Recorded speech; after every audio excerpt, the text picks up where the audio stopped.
Todos de pie.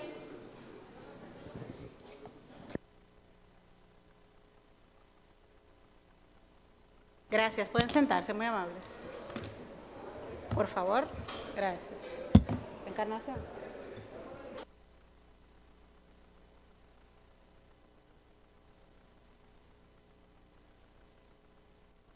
Sentarse, muy amables.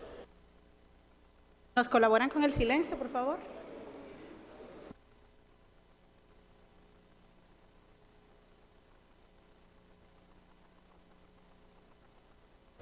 Bien, buenos días. En el marco de la solicitud de imposición de medida de coerción y de solicitud de declaratoria de complejidad presentada por el Ministerio Público respecto a Adán Benoni Cáceres Silvestre, Rafael Núñez de Asa, Rosy Maybellín Guzmán Sánchez, Tanner Antonio Flete Guzmán, Alejandro José Montero y Raúl Alejandro Girón Jiménez, concluida la presentación por parte del Ministerio Público e intervención de las defensas técnicas de los imputados y la declaración de las personas imputadas que decidieron hacer uso de su derecho. En primer término,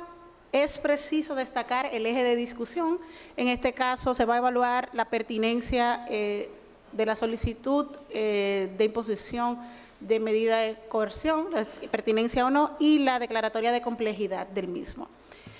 Hay algunas cuestiones previas que fueron planteadas. La defensa técnica de Alejandro José Montero Cruz solicitó la separación del proceso conforme los términos del artículo 64 del Código Procesal Penal, haciendo referencia a la no vinculación del imputado con los ilícitos arguidos, independientemente de que se trata de una etiqueta provisional. En este punto, esta juez advirtió que existe imposibilidad material de deslindar la imputación respecto a personas imputadas en este momento procesal, primero por el espectro de valoración y el ámbito de discusión en esta audiencia relativa a la medida de coerción, y siendo el elemento propuesto por la defensa a esos fines un elemento meramente de fondo, por lo que no es evaluable en este contexto. Ya en cuanto a la solicitud de imposición de medida de coerción, partiendo de la taxatividad referida por la norma en cuanto a los requisitos exigidos para verificar la procedencia o no de medida de coerción, es indispensable evaluar lo siguiente: la existencia de elementos suficientes que puedan sostener razonablemente que la persona imputada con probabilidad es autor o cómplice de la infracción. Esto implica que, sin prejuzgar el fondo, se justifique la necesidad y utilidad de una medida de coerción en base a la seriedad de la investigación.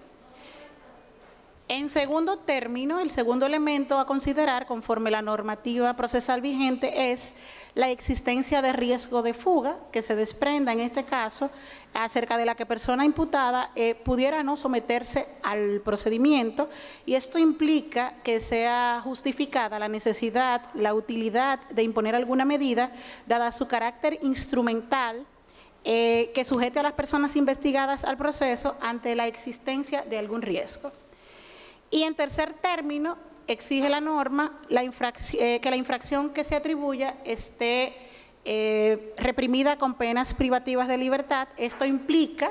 que la etiqueta provisional que el Ministerio Público otorga en este sentido,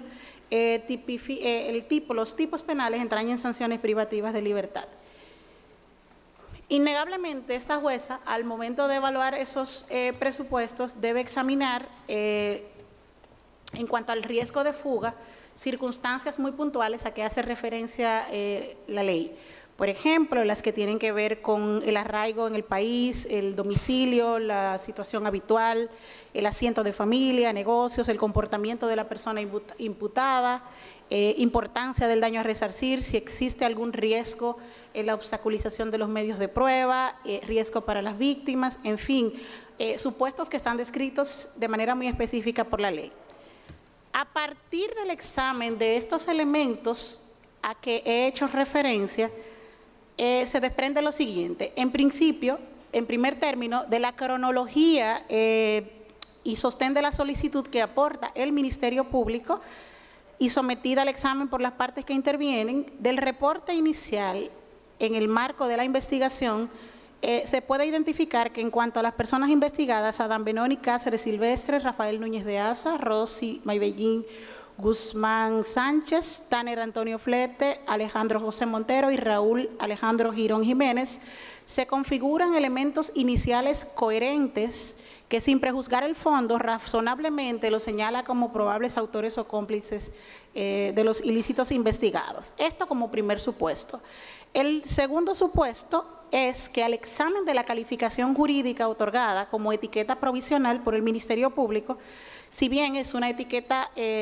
inicial, los tipos penales que señala esa etiqueta entrañan sanciones privativas de libertad graves y bienes jurídicamente tutelados de relevancia.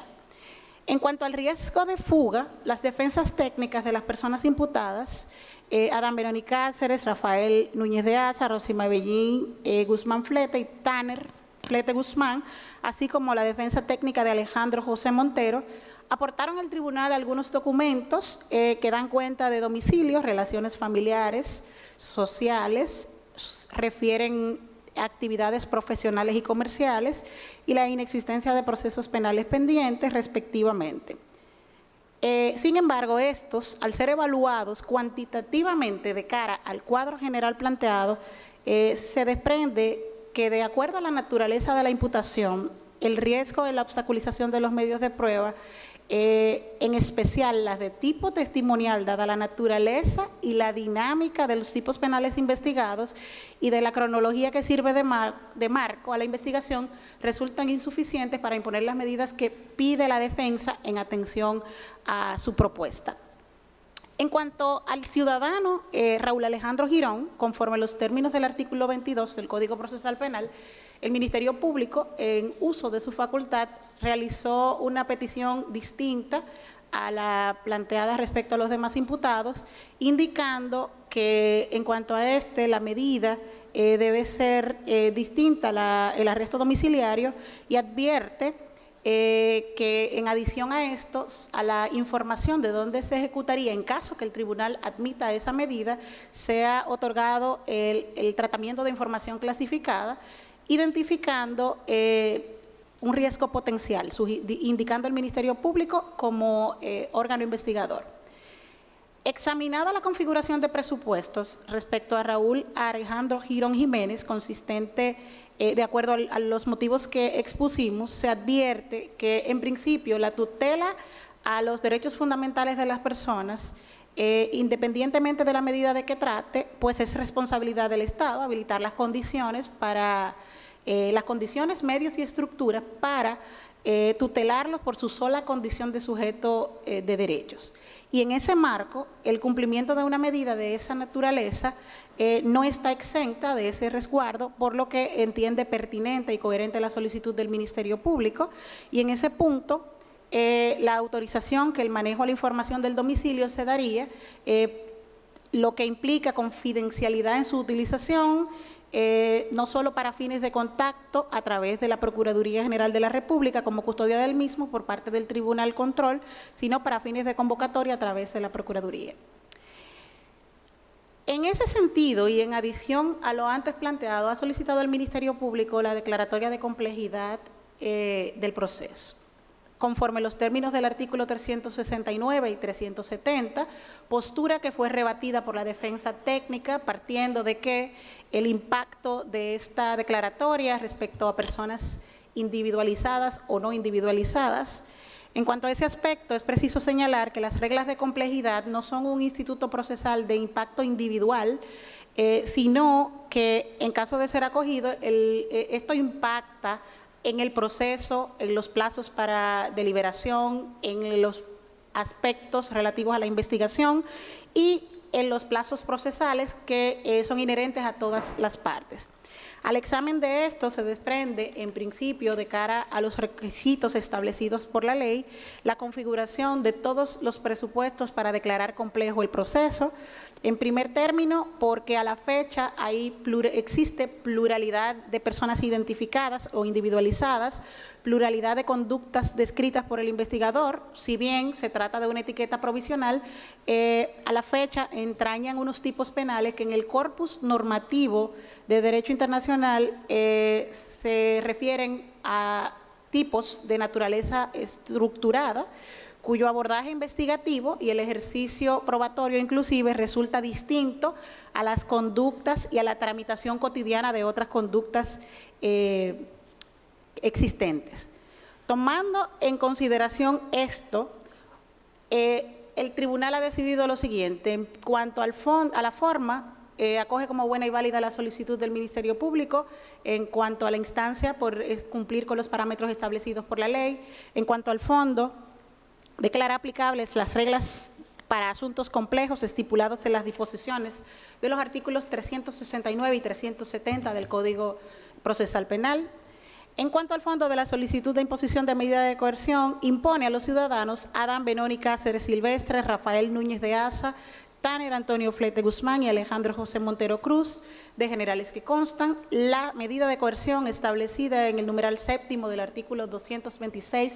del Código Procesal Penal relativa a prisión preventiva por espacio de 18 meses a cumplir en el Centro Correccional y Rehabilitación Najayo Hombres. Impone a la imputada Rosy Maybellín Guzmán Sánchez, la de generales que constan, la medida de coerción establecida en el numeral séptimo del artículo 226 del Código Procesal Penal, a ser cumplida por el mismo periodo de 18 meses en el Centro Correccional y Rehabilitación Najayo Mujeres. En cuanto al imputado Raúl Alejandro Girón Jiménez, impone la medida de coerción consistente en arresto domiciliario consignada en el artículo 226 del precitado Código, bajo custodia de la Procuraduría General de la República, autorizando a su vez que el manejo de la información del domicilio donde se ejecutará esta medida sea proporcionado al Tribunal Control del Proceso con carácter confidencial y se otorga el tratamiento de información clasificada, lo que implica la confidencialidad en su utilización solo para fines de contacto y convocatorias a los actos procesales que fuere menester. Ordena que la decisión sea remitida por ante el primer juzgado de la instrucción del Distrito Nacional, juzgado apoderado del control de la investigación. Fija la revisión obligatoria de las medidas de coerción impuestas para el día que contaremos a martes 10 del mes de agosto del año 2021. Ordena a la secretaria del tribunal la entrega de la presente resolución de manera íntegra a las partes presentes y representadas. En este punto, pues, es la decisión. Pasen buenas tardes.